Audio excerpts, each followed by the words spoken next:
রাসূলুল্লাহর ইন্তেকালের আরো 1 বছর পরে হযরত আবু বকর যখন খলিফা হলেন, তাহলে রাসূলুল্লাহ পৃথিবীতে নেই, বদরের যুদ্ধ হলো 54 বছর বয়সে। তাহলে এই কোরআন কিভাবে বদরের যুদ্ধে পুড়িয়ে দেওয়া হলো? এটা নিন্দামন্দ করার জন্য অনেক খারাপ ভাষা আছে, কিন্তু সেটা ব্যবহার করা ঠিক নয়।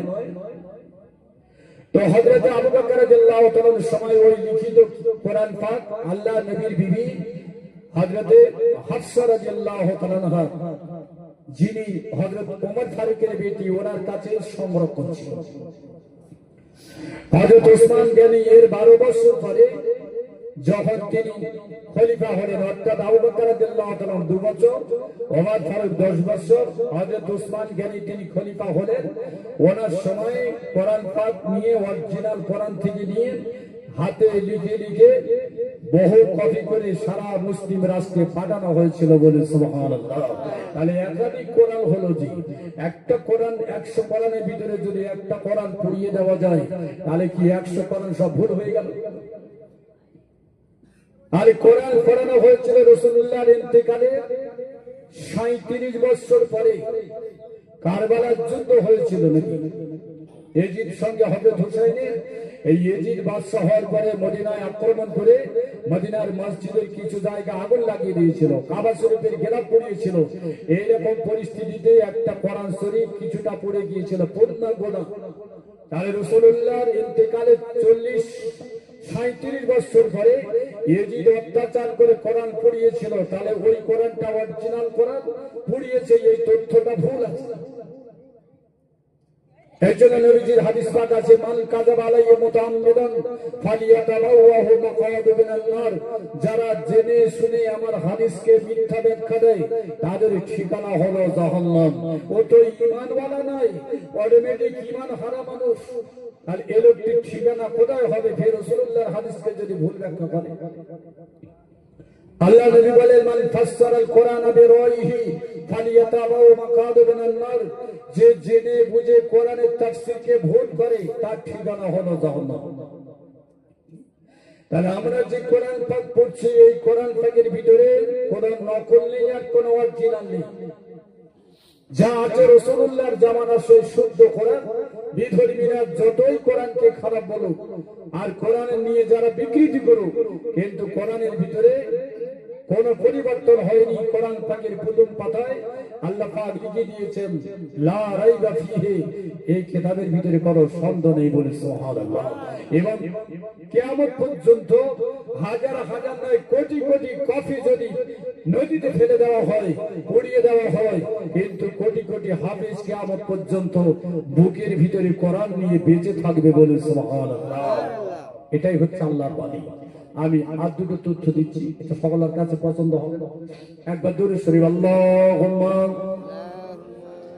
সাল্লি আলা সাইয়্যিদিনা মাওলানা মুহাম্মদ ওয়া আলা আলি সাইয়্যিদিনা মাওলানা মুহাম্মদ। এবার নবীজি যখন কোরআন তেলাওয়াত করে শোনাতেন, মক্কার কাফেররা লুকিয়ে লুকিয়ে শুনতেন। কোরআনের সৌন্দর্য, কোরআন পাকের বাণী মাধুর্য, কোরআনের গ্রামাটিক্যাল পদ্ধতি এত সুন্দর করে ছন্দের সঙ্গে সাজানো, মক্কার কাফেররা বলতে থাকলো, এটা আল্লাহর বাণী হতে পারে না, এটা মানুষের লেখা। ছন্দ প্রকাশ করলো। এই জন্য আল্লাহ রাসূল লিখতে জানলেও তিনি লিখতেন না। কেন? হয়তো এক সময় মানুষ বলতো কোরআনটা মুহাম্মাদের হাতের লেখা, কিন্তু নবীজি লিখতে জানতেন। বাজারে বহু বক্তা আছে বলছে নবী নিরক্ষর, পড়তে জানেন না, লিখতে জানেন না। এ হলো নির্বোধ ধরনের বক্তা, যারা নবীর সম্পর্কে তাহাকিক করেন। বিষয়টা 2 ঘন্টা বলে তবে পরিষ্কার হবে। তাহলে নবী লিখতে জানতেন, পড়তে জানতেন, কিন্তু নবী লিখতেন না। কেন লিখতেন না? নবী যদি লিখতেন, তাহলে কোরআনকে আল্লাহর বাণী না বলে মুহাম্মাদের বাণী বলে প্রচার হয়ে যেত। তো আল্লাহ পাক ওই মক্কার কাফিরদের কথা শুনে বললেন, ইন কুনতুম ফি রাইবিন মিম্মা নাযালনা আলা আবদিনা ফাতু বিসূরাতিন মিন মিসলি ওয়াদউ শুহাদাআকুম মিন দুনিল্লাহি ইন কুনতুম সাদিকিন। ও মক্কার মানুষ, তোমরা এটা আমি আমার আল্লাহ পাকের বাণী সম্পর্কে যদি সন্দেহ হয়, মানুষের বাণী বলে যদি তোমরা প্রচার করো, আর এই কোরআন পাকের সব থেকে একটা ছোট্ট সূরা, ওই রকম সূরার মধ্যে একটা ছোট্ট সূরা তোমরা বিবদ্ধ করো, যদি তোমাদের ক্ষমতা থেকে যদি তোমরা সত্যবাদী হও, তবে আল্লাহ পাকের তোমরা সাহায্য দিতে পারবে না। আল্লাহ পাক চ্যালেঞ্জ ছুড়ে দিলেন। তো এই আয়াত অবতীর্ণ হওয়ার পরে মক্কার বুকে বড় বড় কবি ছিল, কাবা শরীফের দরজায় তারা পদ্য লিখে টাঙিয়ে দিত। যাদের পদ্য বিখ্যাত হতো তাদের ঘোষণা দেওয়া হতো যে এই কবি কবিতা বিখ্যাত হয়ে গেছে। এইরকম 7 জন কবি বিশ্ববিখ্যাত ছিলেন, তাদের কবিতাগুলো একটা কিতাবে লেখা হয়েছে, তাকে বলা হয় সাবাতুল মুআল্লাকা। যারা ফাজিল পড়ে এই পদ্যের বইটা পড়তে হয়। তো একজন কবি তিনি কি করলেন, কোরআন শরীফের চ্যালেঞ্জ গ্রহণ করে তিনি পদ্য লিখতে গেলেন। কাবা শরীফের গায়ে পদ্য লিখবেন। কোরআন পাকের ছোট্ট সূরা কি, ইন্না আতাইনাকাল কাউসার ফাসাল্লি লিরাব্বিকা ওয়ানহার ইন্না শানিয়াকা হুয়াল আবতার। 3টা আয়াত আছে। তো আল্লাহ নবীকে আল্লাহ পাক জানিয়ে দিলেন, আমি তোমাকে কাউসার নামক কুয়া দান করেছি, আপনি কোরবানির নামাজ পড়ুন এবং কোরবানি করুন। নিশ্চয় যারা আপনাকে বেআওলাদ বলে তারা নিঃসন্তান। এর অনেক বড় তাফসীর আছে। তো ওই কবি লিখতে গিয়ে কি পড়ছে, ইন্না আতাইনাকাল কাউসার, তারপরে কি লিখবে মেলাতে পারে না, সঙ্গে সঙ্গে ওই পাশে লিখে দিল লাইসা হাজা কালামুল বাসার ইন্না আতাইনাকাল কাউসার। কোরআন থেকে যে আয়াতটি আমি পাঠ করলাম, লাইসা হাজা কালামুল বাসার, এটা কোনো মানুষের কথা না। বলুন সুবহানাল্লাহ।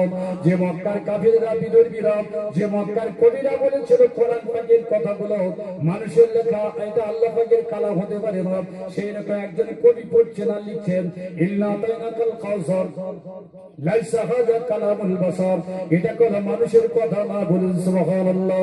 আল্লাহ পাক জানিয়ে দিলেন, ফাতু বিসূরাতিন মিন মিসলি, তোমরা একটা ওই রকম ছোট্ট সূরা লেখো। ওই সূরা লিখতে গিয়ে তাদের কলম থেকে আর কিন্তু কোনো কথা বার হলো না, তারা লিখে ফেললো এটা কোনো মানুষের কথা না। বলুন সুবহানাল্লাহ। আর যিনি বলছেন 27 জন শয়তান লিখেছে, এই 4 পাস। একজন বাউল সঙ্গীত, বাউল বোঝেন তো, যে গেরুয়া পোশাক পরে আর ডুবডুবি বাজায়, এইরকম কত শিক্ষিত হতে পারে। তো ভারতবর্ষের একজন বিখ্যাত মনীষী, নাম হলো তার রাজা রামমোহন রায়। তিনি কিন্তু কোরআন শরীফ পড়েছেন, ফার্সি ভাষায় অনুবাদ করেছেন। রাজা রামমোহন রায় কিন্তু কোরআনে কোনো অংশে ভুল খুঁজে পায়নি। তার আগে বাংলাদেশের একজন গিরিশচন্দ্র সেন, তিনি বঙ্গানুবাদ করেছেন কোরআন ফাঁকি, কিন্তু কোরআন ফাঁকি কোনো জায়গায় ভুল খুঁজে পায়নি। এখন বিজেপির নেতা কোরআন ফাঁকি ভুল খুঁজে পাচ্ছে। তো আমি খুব বেশি তথ্য দেবো না, আর একটা তথ্য দেব। আর একজন কবি, তার নাম হচ্ছে লবীদ। তিনি বললেন, আমি কোরআনের অনুকরণ করে আমি লিখব। কোরআন থেকে একটা সূরা আছে, আল কারিয়াতু মাল কারিয়া ওয়া মা আদরাকা মাল কারিয়া। নবী কাল্লা জিজ্ঞাসা করছেন, আল কারিয়াতু মাল কারিয়া, কিয়ামত কাকে বলে আপনি জানেন? ওয়া মা আদরাকা মাল কারিয়া, কিয়ামত কবে হবে সেই কঠিন দিন সম্পর্কে জানেন? এর অনুকরণ করে ওই কবি লিখছে কোরআন মানুষের কথা, উনি কোরআনের এগেইনস্টে লিখছেন। আল ফিল মাল ফিল জুনদুল কালিলুন খুরতুবুন তাবিব। কি লিখছে? আল ফিল মাল ফিল। আল্লাহ পাক বলে আল কারিয়া তো মাল কারিয়া, কি লিখছে? আল ফিল মাল ফিল। আল ফিল মানে হাতি, মাল ফিল হাতি সম্পর্কে জানো? ও আরববাসীরা হাতি সম্পর্কে জানো? মক্কার মানুষ ঘোড়া গাধা সম্পর্কে জানতো, উট সম্পর্কে জানতো, ইরানের মানুষ হাতি সম্পর্কে জানতো। তাই এই কবি লিখছে কোরআনের এগেইনস্টে, আল ফিল ও মাল ফিল। হাতি কাকে বলে জানো? হাতি কাকে বলে জানো? জুনদুবুন কালিলুন খুরতুবুন তাবিব। তার সামনের দিকে শুঁড়টা বড় আর পিছন দিকে লেজটা হলো ছোট। এটা যখন কাবা শরীফের গায়ে লিখে চলে আসলো, বাকি লোক গিয়ে বলছে যে একটা পাগলের কাজ, আল্লাহর কালামের সঙ্গে এই কালামের কোনো মিল আছে? কই আল্লাহ পাক কোরআন পাকে তো এইভাবে হাদিস সম্পর্কে বলেনি, এ একজন কবি না, একটা নির্বোধ। সুতরাং নিচে সমীক্ষা লিখে আসলো পবিত্র কোরআন পাক আল্লাহর বাণী, এটা কোনো মানুষের বাণী না, বলে সুবহানাল্লাহ। আর আল্লাহ পাক জানিয়ে দিলেন লা রাইবা ফিহি, এই কোরআনের মধ্যে কোনো সন্দেহ নেই, কিয়ামত পর্যন্ত কোনো সন্দেহ থাকবে না।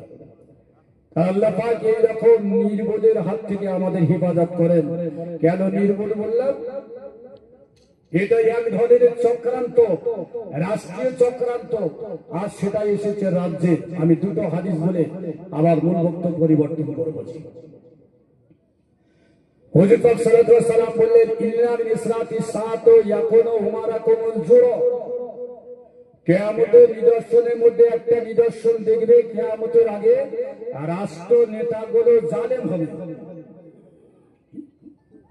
রাষ্ট্র নেতাগুলো জালেম হবে। মসজিদের জায়গা, মাদ্রাসার জায়গা কারা দখল করছে? জি, আজকে খেটে খাওয়া মানুষ মুর্শিদাবাদ, মালদা এইসব জায়গা থেকে উড়িষ্যা, মধ্যপ্রদেশ, বিহার, রাজস্থান কাজ করতে গিয়েছে, তাদেরকে মেরে দেওয়া হচ্ছে। অথচ যিনি রাষ্ট্র নেতা, পরিতাপ নেই, অনুশোচনা নেই, দুঃখ নেই, কোনো কথা বলতে চাচ্ছে না, কেন নির্যাতন চলছে। শেখ সাদির একটা ছোট্ট গল্প বলবো, অসুবিধা হচ্ছে তো? শেখ সাদি রহমাতুল্লাহ আলাইহি কিতাবে লিখেছেন, একটা বাদশা, তিনি জঙ্গলে শিকার করতে ভালোবাসেন। আর বাদশা এত প্রিয় ছিল, তিনি একটা বাঁদর নিজের কাছে রাখতেন। যে কর্মচারীদের বিশ্বাস করতেন না, যেখানে যেতেন বাঁদর যেত, যেখানে খেতেন বাঁদরকে খাওয়াতো, বিছানায় শোয়াতো, এত বাঁদর ভক্ত হয়ে গেছে। তো একসময় কিছু কর্মচারী নিয়ে বাদশা বলেন, আমি জঙ্গলে শিকার করতে যাব। শিকারে গেল। বাদশার কাছে একটা নিজস্ব তলোয়ার ছিল। জঙ্গলে ঘুরে ঘুরে কোনো হরিণ, কোনো খাদ্য খাবার পায়নি, এক গাছের তলায় এসে লম্বা হয়ে শুয়ে পড়েছে বিশ্রামের জন্য। কর্মচারীরা আশেপাশে আছে, তোমরা পাহারা দাও, কোন শত্রু যেন আক্রমণ না করে। আর বাঁদরের হাতে তরবারিটা দিয়ে, আর বাঁদরকে বলছে, আমি শুয়ে যাচ্ছি, কেউ যদি আসে তুই তরবারি দিয়ে তাকে আঘাত করবি। কাকে বলছে? যে বাঁদর। আমরা ছোটবেলা দেখেছি বাঁদর খেলা হয় না? জি, ও বাঁদরের লাফায় লাঠি দিয়ে যেরম নাড়ে সেরম নড়ে, আমরা মনে করছি খুব ভালো জানে। তো বাদশা শুয়েছে, আর জঙ্গলের একটা মাছি শুধু এসে নাকের ধারে ভ্রমণ করে। তো বাদশা শুধু হাত দিয়ে তাড়ায়। মাছি হাত দিয়ে তাড়ানো যায়? এইভাবে ঘুমে ব্যথা। বাঁদরে মাঝে মাঝে হাত দিয়ে সরায়, কিন্তু মাছিকে সরাতে পারছে না। জি, তো এবারে বাঁদর দু হাতে তরবারিটা নিয়ে ধরে আছে, যদি নাকে বসে এক ফুট লাগিয়ে দেবো। আমার মনিবের ঘুমোতে দেয় না। যেই নাকে বসেছে, আর বাঁদর তরবারি নিয়ে ঝেড়ে। আপনারা বলুন, তরবারি দিয়ে মাছি মারা যায়? মাছি পালিয়ে গেল, তরবারির কাজ কি হবে? বাদশার নাক অর্ধেক কেটে গেল, চিৎকার গাহা করালো। পাশের কর্মচারীরা এসে বলছে, বাদশা জাহাপানা, তরবারির মার খাওয়ার জন্য আপনি হলেন দায়ী। মানুষের উপর নির্ভর না করে বাঁদরের উপরে কেন নির্ভরশীল হয়েছেন? তো সারা ভারতবর্ষে এই বিজেপি সরকারের কিছু বাঁদর কর্মচারী আছে, তারা হচ্ছে আরএসএস। এই আরএসএস বাঁদর গুলো সারা ভারতবর্ষে আজকে মুসলমানদের যত রকম নির্যাতন, অত্যাচার, শোষণ, শাসন, মারপিট সব জায়গায় করে বেড়াচ্ছে। সব জায়গায় যারা নিয়ম ঘেটে দেখেন, উত্তরপ্রদেশে তরবারি বিতরণ করছে, কাদের জন্য? মুসলমানদের মারার জন্য। মুসলমানদের মারার জন্য। তাহলে এই বাঁদরের উপরে নির্ভরশীল ভারতবর্ষের প্রধানমন্ত্রী, এনে যদি একটু চেষ্টা করেন বাঁদরগুলোকে দমানো যায়, কিন্তু বাঁদরগুলোকে লেলিয়ে দিইনি ভালো মানুষ, কোনো কথাই বলছেন না, অর্থাৎ আমি কিছু জানি না। আল্লাহ নবী বলেন, ইয়াকুলু উমারাকুমুল জুরা, কিয়ামতের আগে রাষ্ট্র নেতাগুলো জালেম হবে, জুলুম করবে। তো আজকে সেভাবেই চলছে। কোন জায়গায় গোস্ত খাওয়ার জন্য মারপিট, কোন জায়গায় দাড়ি রাখার জন্য মারছে, কোন জায়গায় টুপি পরার জন্য মারছে, কোন জায়গায় বাংলা কথা বলছে মারছে, কোন জায়গায় মুসলমান পরিচয় দিচ্ছে মারছে। কাশ্মীরের লোকগুলো শাল বিক্রি করতে গেছে, মুসলমান জাতি হিসাবে তাদের উপর নির্যাতন চলছে। অথচ রাষ্ট্র নেতা জালেম হয়ে চুপচাপ আছে, কোনো প্রতিবাদ নেই, কোনো কথা নেই। হুজুর পাক সাল্লাল্লাহু আলাইহি ওয়াসাল্লাম বললেন, কেন এটা হবে? يشبتنا الإمام كما تدعي كسل أقلتها فقال يا رسول الله نحن كلة قال النبي صلى الله عليه وسلم لا ولكن غسائل كغسائل السيل ولكن في قلوبك الوهن قالوا ما الوهن يا رسول الله قال النبي صلى الله عليه وسلم حب الدنيا وكراهية الموت নবীজি বলে হে সাহাবীরা শোনো কিয়ামতের আগে এরকম ঘটনা ঘটবে তোমরা যেমন খাদ্য নিয়ে বসো খাঞ্চা খাবার জন্য গোল হয়ে তোমরা বসো খাদ্য বর্তনে ঠিক কিয়ামতের আগে মুসলমানদের মারার জন্য বিধর্মী রাষ্ট্রনেতাগুলো গোল হয়ে বসবে কামা কাসআত আকলেহা যেমন খাদ্য বর্তনে গোল হয়ে বসে যারা তাবলীগ জামাতে যায় তারা ওই জোর হয়ে বড় খাঞ্চায় খেতে বসে দুটি আরো অনেক জায়গায় আছে দস্তখানে হয় তাই নবী উদাহরণ দিলেন খাদ্য বর্তনে যেমন গোল হয়ে বসো বিধর্মী রাষ্ট্র নেতাগুলো মুসলমানদের মারার জন্য তারা রাতের বেলা বই ঘরে বসবে এবং তারা চক্রান্ত করবে কোন পদ্ধতিতে কোন পরিস্থিতিতে কোন আইনে কোন নিয়মে কোন পদ্ধতিতে মুসলমানদের ঈমান কারা হবে আমল কারা হবে মসজিদ কারা হবে জায়গা কারা হবে কোরআন পড়িয়ে দেওয়া হবে গোশত খেতে দেওয়া হবে না কোরবানি বন্ধ হবে সব পরিকল্পনা তারা রাতের বেলা বসবে তো একজন সাহাবী দাঁড়িয়ে বললেন নাহানু কিল্লাতুন ইয়া রাসূলুল্লাহ সেই সময় কি মুসলমানের সংখ্যা কম হবে আল্লাহ নবী বললেন না ওয়ালাকিন্না গোসাইলুন কা গোসাইল সাইল সেই সময় মুসলমানের সংখ্যা বেশি হবে কেমন যেমন সমুদ্রে একটা ঢেউয়ের পরে আরেকটা ঢেউ তাড়িয়ে নিয়ে যায় মুসলমানের সংখ্যা তখন বেশি হবে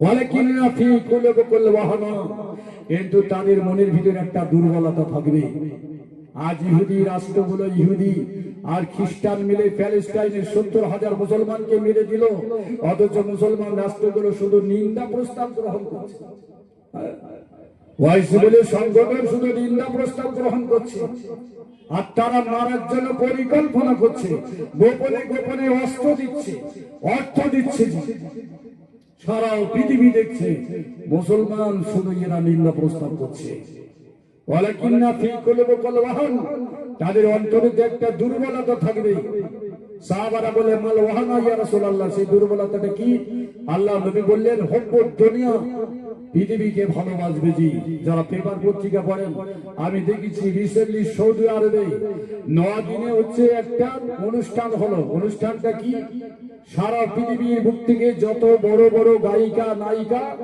গায়ে মাথায় কাপড় থাকবে না উলঙ্গ পোশাক পরিধান করে 10 দিন পর্যন্ত নৃত্য অনুষ্ঠান করেছে সেই অনুষ্ঠানে ভারতীয় টাকায় 50 কোটি টাকা খরচ হয়েছে 10 দিনের অনুষ্ঠান কোথায় সৌদিতে সৌদি কোথায় রাজধানী রিয়াদ সৌদি আরবের রিয়াদে রাজধানীতে রাষ্ট্রের পক্ষ থেকে এইভাবে কাজ করা হয়েছে দুনিয়া দুনিয়ার ভালোবাসার খাতিরে এমনকি যারা পেপার পত্রিকা পড়েন 40 বছর মক্কা এবং মদিনায় কোন জায়গায় শরাব বিক্রি করা বৈধ না রাষ্ট্রের আইন কোরআনের আইন ফের বাদশার আইন করে গেছে রিসেন্টলি রিয়াদে সরকারি ভাবে মদ বিক্রি করার লাইসেন্স দেওয়া হচ্ছে বলছে মুসলমানরা খেতে পারবে না অন্যান্য বিধর্মীরা যারা সৌদিতে বেড়াতে আসে তাদের জন্য খাওয়া চলবে যে চার দোকান করে সে খায় না খরিদ্দার খায় কত একটু বলেন না যে অসুবিধা হচ্ছে যে চার দোকান করে সে খায় না খরিদ্দার খায় সে খায় কিন্তু খরিদ্দার খায় ব্যবসার জন্য তাহলে সৌদিতে যদি মদ ব্যবসা হয় সৌদিওয়ালারা না খায় মদ বিক্রি করে তো ট্যাক্স পাবে পয়সা পাবে না এই বর্তমান যে সৌদি বাদশা মোহাম্মদ বিন সালমান ইনি হচ্ছেন এর নায়ক হুব্বুদ দুনিয়া অথচ হাজার হাজার মুসলমান বিধর্মীরা মেরে দিচ্ছে পরিতাপ নেই দুঃখ নেই 2 নম্বর আল্লাহ নবী বললেন কি হুব্বুদ দুনিয়া ও কারাহিয়াতুল মাউত লড়াই করে কি জিহাদ করে কি তারা ভুলে যাবে নবী পাক সাল্লাল্লাহু আলাইহি ওয়াসাল্লাম বললেন জি তো আজকে আমাদের ভিতরে ঐক্য চলে গেছে ইমাম সাহেব যদি জুম্মার দিনে এই কথা বলে কিছু লোক বলে হুজুর সব বলতে হবে না আমরা দাঁড়িয়ে আছি তাহলে আমি আমার মূল বক্তব্য সমাপ্তির দিকে নিয়ে আসছি নির্বোধ কাকে বলে আর বোকা কাকে বলে, এইভাবেই আমাদের টুপি পরানো হচ্ছে কোরআনের বিরুদ্ধে, শরিয়তের বিরুদ্ধে। এমনকি আল্লাহ পাককে জালেম হিসাবে গণ্য করা হয়েছে। আল্লাহ পাক তিনি কোরআনে আইন করেছেন, বিধর্মীদের যেখানে পারো সেখানে মারো। আল্লাহ আমাদের এই সমস্ত মুসিবত থেকে, বিপদ থেকে সকলকে হেফাজত হয়ে সংঘবদ্ধ হয়ে চলার তৌফিক দান করেন। সবাই বলুন আল্লাহুম্মা আমিন। ও সাওয়াজি দুরূদ শরীফ আল্লাহুম্মা